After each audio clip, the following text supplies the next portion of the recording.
오늘을 읽는 책, 문학평론가인 국민대학교 국문학과 정선태 교수와 함께합니다. 국민대학교 한국어문학부 국어국문전공 정선태 교수님 함께하겠습니다. 교수님. 네, 안녕하세요. 예, 교수님 지금 어디 계십니까? 지금 철원에 와 있습니다. 철원에는 어떤 일로? 네, 우리 학생들 데리고 네. 마지막 답사로 왔어요. 알고 네. 있습니다. 매해 DMZ 기행을 하시는 걸로 알고 있어요. 네. 예. 네. 지금 제2땅굴 둘러보고 평화전망대에 와 있는데, 예. 올 때마다 착잡하네요.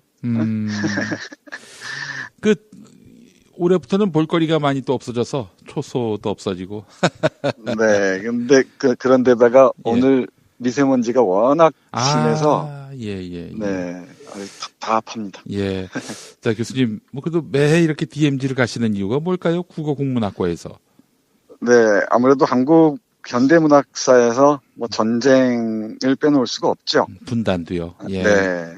그래서 저는 이 분단 체제라는 게 무엇인가, 그 의미를 작품을 통해서뿐만 아니고 몸으로 직접 만나보는 게 의미가 있다 생각해서 한 학기 동안 열심히 책을 읽고 직접 그 배경이 되는 곳을 찾아오곤 합니다. 전 사실 우리 정선태 교수님이 또 은사님이신데 수업 들을 때마다 이게 국어나 혹은 문학 여기에 한정되지 않는 교수님의 그런 학문적 지평을 항상 만나게 됩니다. 철학이면 철학, 신학이면 신학, 심지어는 사회학, 거의 전 분야에 걸쳐서 인식의 지평을 넓혀주신 우리 교수님이신데 얄팍한 잡놈 별 기질이어서 이게 어떤 정치 외교학과의 영역으로 한정시킬 수 있을 이런 또 북한학과의 어떤 학문적 경계 안에서의 일일 것 같은 DMZ 기행을 이렇게 국어국문학과에서 하시니까 참 여러모로 참 귀감이 됩니다, 교수님. 그런데 말씀 나온 김에 한마디 덧붙이자면 소설이라는 그 장르가 제가 소설을 공부하지 않습니까? 워낙 잡스러운 장르예요. 온갖 것들이 다 들어와 있고 정치, 경제, 사회, 문화 모든 영역들이 다 소설 속에 들어와 있기 때문에 이것저것 기웃거리지 않을 수가 없습니다. 아니 대충 할 것 같으면 얼마든지 대충 할 수도 있지만은 교수님은 그런 게 없으세요. 네, 대충 얇게 합니다. 교수님 오늘 어떤 작품 소개해 주시겠습니까? 네, 오늘 어제 말씀드린 대로 이 카프카에 관련된 책 한번 소개해드리겠습니다. 요즘 다시 제가 카프카를 처음부터 끝까지 읽고 있는데요. 카프카 좋아하시는 분들이 많으실 겁니다. 그리고 이 시간에 오래전에 이 카프카의 변신한 작품 소개해드린 적이 있어요. 근데 카프카 하면 아무래도 좀 어려운데 어려운 카프카에게 이르는 우회로 같은 게 있을 법도 하죠. 그래서 오늘은 구스타프 야누흐라는 사람이 쓴 이 카프카와의 대화라는 책을 여러분들에게 강력하게 추천해드리겠습니다. 구스타프 야누흐는 체코의 카프카와 함께 살던 사람인데요. 자기 아버지가 카프카와 직장 동료였습니다. 그 덕분에 어린 나이에 시를 쓰던 이 구스타프 야누가 카프카를 가까이에서 만날 기회가 많았던 것 같아요.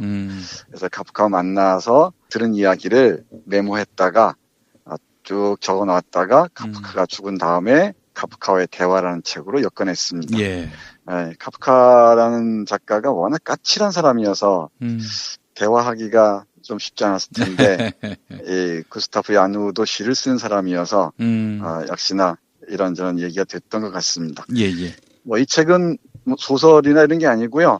간단히 말씀드리면은 잠언집 같은 겁니다. 잠언집. 그러니까 짤막짤막한 글로 어떤 사물이나 현상의 이면을 통찰하는 아주 번뜩이는 언어가 정말 빛나는 그런 작품이라고 할 수 있을 것 같아요. 카프카를 좋아하시는 분이시든 아니면은 그렇지 않은 분이시든 이 책 한 권 들여놓으십시오. 그리고 잠 안 올 때마다 머리맡에 두시고 한두 페이지씩 읽으시면은 잠이 저절로 옵니까? 네, 잠도 저절로 올 뿐더러 일용할 양식이 될 수 있을 것 같습니다. 좋습니다. 일거양득이네요. 네, 예. 네, 이런 책들은 꼭꼭 씹어서 서두르지 않고 한 페이지, 두 페이지 읽어 나가면은 참 좋아요. 예. 그리고 한마디 한마디를 깊이 음미해 보면은 그 맛이 점점 깊어진다는 걸 알 수 있을 것 같습니다. 예. 이거 제가 세 번째 읽는 것 같은데 예전에 표시해 뒀던 것 포함해서 손에 잡히는 대로 눈길 닿는 대로 몇몇 구절들만 여러분들께 소개해 드리도록 하겠습니다. 예. 먼저 허위에 관한 얘기인데요. 카프카 시대나 요즘 시대나 거짓말, 허위가 세상을 어지럽히는 일들이 허다하죠. 그렇습니다. 근데 이 거짓말 잘하는 사람들, 페이크 뉴스들 만들고 유포하는 사람들에게 아주 경종을 울릴 만한 이 잠언인 것 같은데 한번 읽어볼까요? 예. 허위는 자주 인간이 진실에 의해 질식될지도 모른다는 불안의 표현에 지나지 않아요. 자신의 왜소함의 투영, 인간이 두려워하는 죄의 투영이에요. 이렇게 얘기합니다. 조금 어렵죠? 예.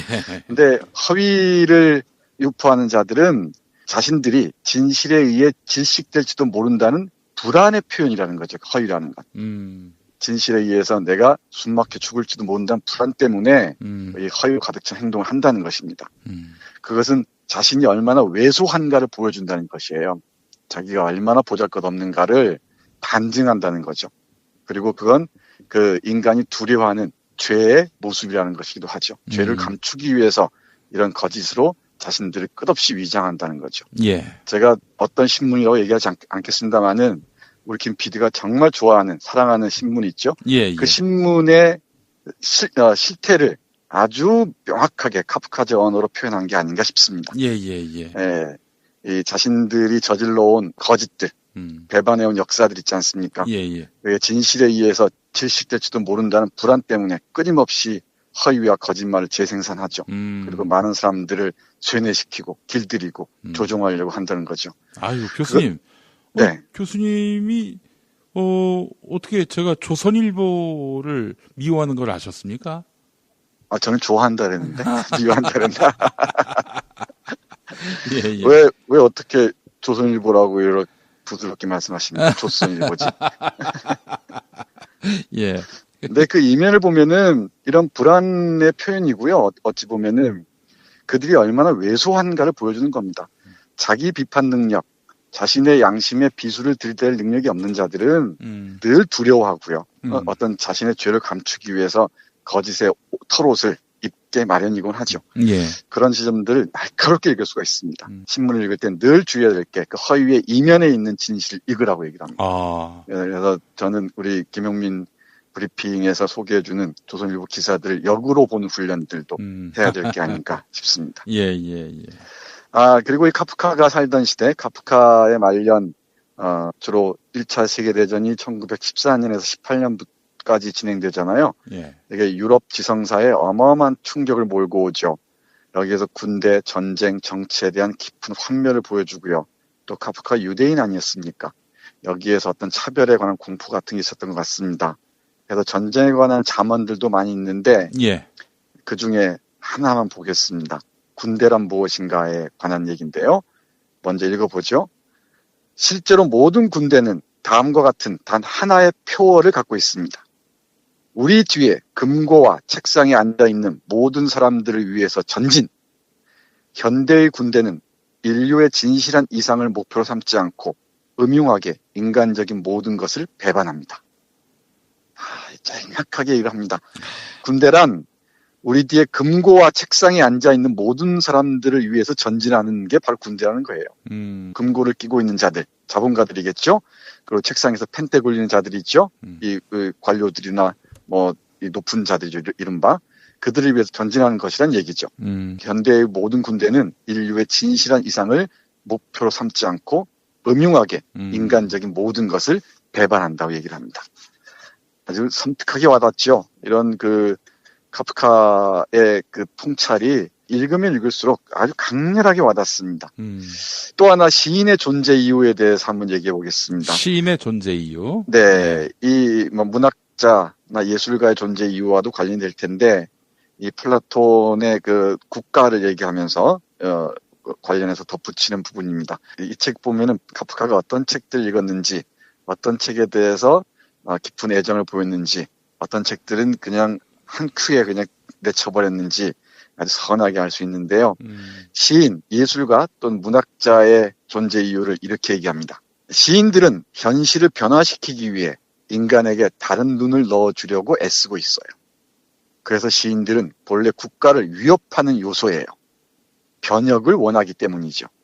반면 국가와 국가의 모든 충복들은 오직 현 상태가 지속되기만을 원하죠. 감이 오죠? 예. 그러니까 시인들은 현실을 변화시키기 위해 인간에게 다른 시선을 내장할 수 있도록 도와주는 사람이라는 겁니다. 시인들은 본래 국가를 위협하는 요소라는 말이죠. 왜냐하면 변혁을 원하기 때문이라는 겁니다. 이 김수영식으로 얘기하자면은 전위 시인이란, 뛰어난 시인이란 불운할 수밖에 없다는 거죠.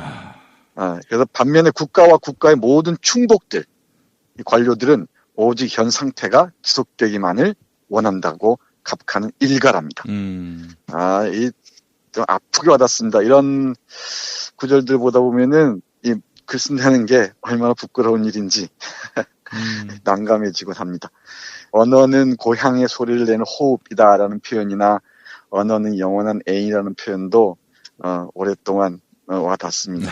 그리고 요 구절은 제가 우리 김 PD에게 읽어주려고 골랐어요. 예, 웃음에 대해서 얘기하면서 유머란 무엇인가에 대해서 얘기하면서 이 카프카가 얘기합니다. 이 구스타프 야누흐가 자기 아버지가 유머를 어쩌한 유머를 구사한다 이렇게 하니까 왜 아버지가 웃기는 얘기를 하는지 모르겠다 라고 얘기를 해요. 그냥 카프카가 이 말을 받아서 이렇게 얘기합니다. 당신의 웃음, 그것은 흘리지 않는 눈물이에요. 네, 우리 김 PD에게 바치는 헌사입니다. 당신의 웃음은 그것은 흘리지 않은 눈물이다. 눈물의 다른 표현이다. 아픈 진실을 유머로 표현한다는 것은 정말 모두가 갖출 수 있는 내공이 아니죠. 이 흘리지 않는 눈물을 웃음으로 표현한다는 것, 그건 하나의 미학의 수준까지 이 고양되는 게 아닌가 그런 생각도 합니다. 카프카를 좋아하시거나 책 읽기 좋아하시는 분들은 이 책을 구해서 읽으면 좋겠지만은 그렇지 않으신 분들은 우리 얘기만 들으셔도 됩니다. 예, 충분합니다. 뭐 다 책을 읽으실 필요는 없죠. 몇 구절만 더 보겠습니다. 1917년에 러시아 혁명 있지 않았습니까? 알폰스 파케라는 사람이 쓴 러시아 혁명의 정신이라는 책을 뒤적이고 있던 카프카와 야누흐가 나눈 대화의 한 구절만 보겠습니다. 예언 능력 대단합니다. 이 당시가 러시아 혁명 직후라는 점을 염두에 두십시오.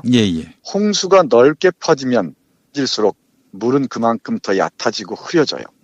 혁명이 증발하면 남는 것은 오직 새로운 관료주의 진흙탕뿐이에요.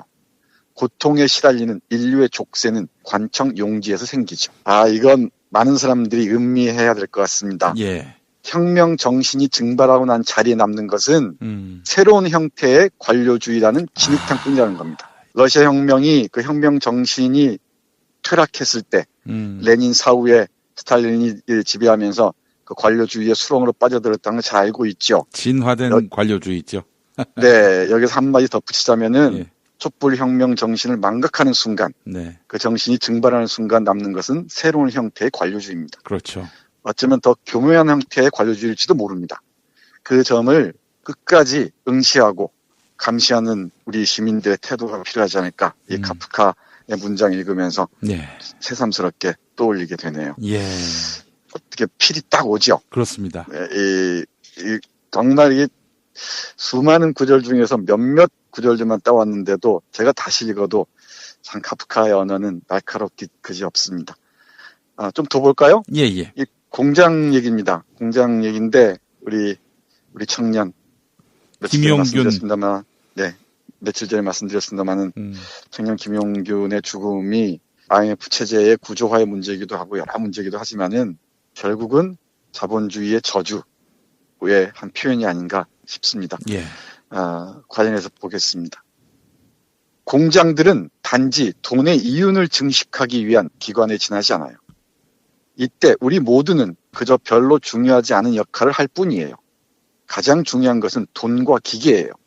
인간은 그저 자본을 증식하기 위한 유행에 뒤진 도구, 역사의 잔재에 지나지 않아요.